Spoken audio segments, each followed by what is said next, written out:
Today we are going to go over Syncplicity's Admin Center and Global Settings.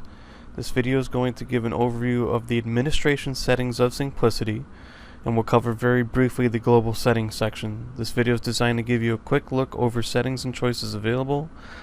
So we'll start here at my.syncplicity.com, and you'll see that we've gone into the group section here at the top, and you'll see it's highlighted.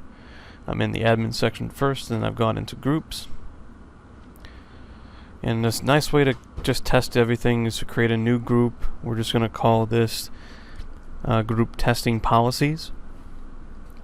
All you got to do is hit next, and then you can just pick a member of your group. For this video, it's only myself in my demo account. I can also add myself from my company directory, which again are just a bunch of demo accounts here right now. And all we do is hit next. You can select the policy set. We only have the default one and the default cloud storage set, so we'll hit next here.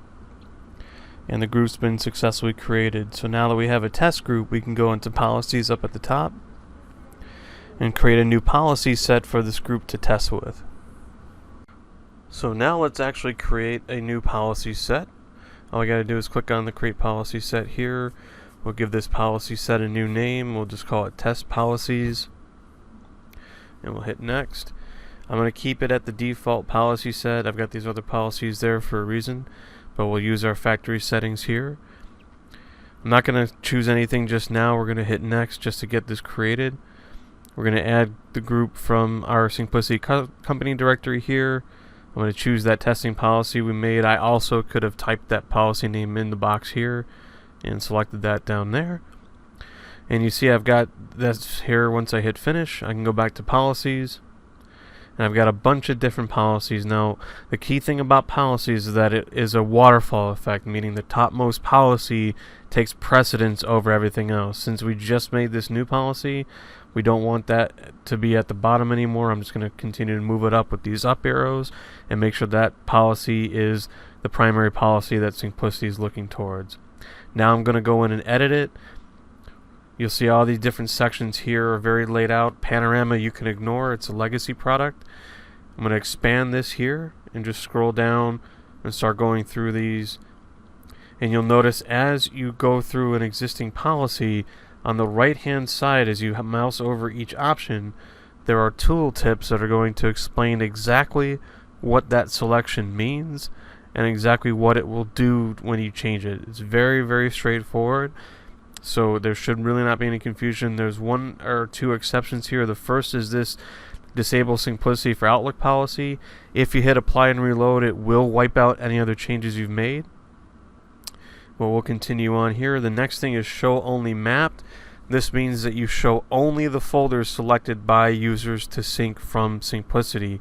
If you do show all folders, you'll have the users have a bunch of gray folders that'll get them back to the online file browser. You'll just end up confusing them.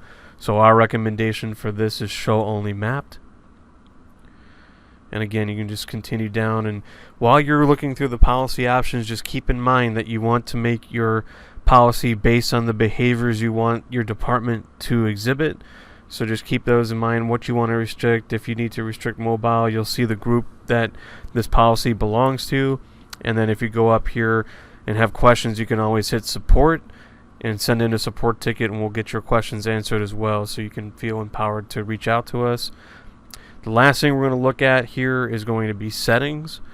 Now these are global. These affect the entire company. This does not care about what policies you make, but this is where you can set your contacts, you can set custom branding, you can change and enable your single sign-in option with your single sign-in provider.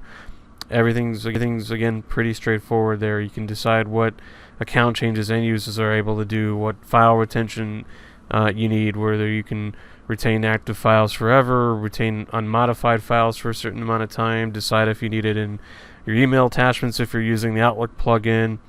If you want it for all files, you have those choices there that you can play around with at a global level. Same thing with version retention, and then you'll have some other advanced archiving options there within settings. Just remember, this is global and affects the entire company. But that's the basics of the admin settings in a nutshell. For specific assistance, please reach out to your customer success manager and we can do an in-depth training. Thank you for watching. Have a great day.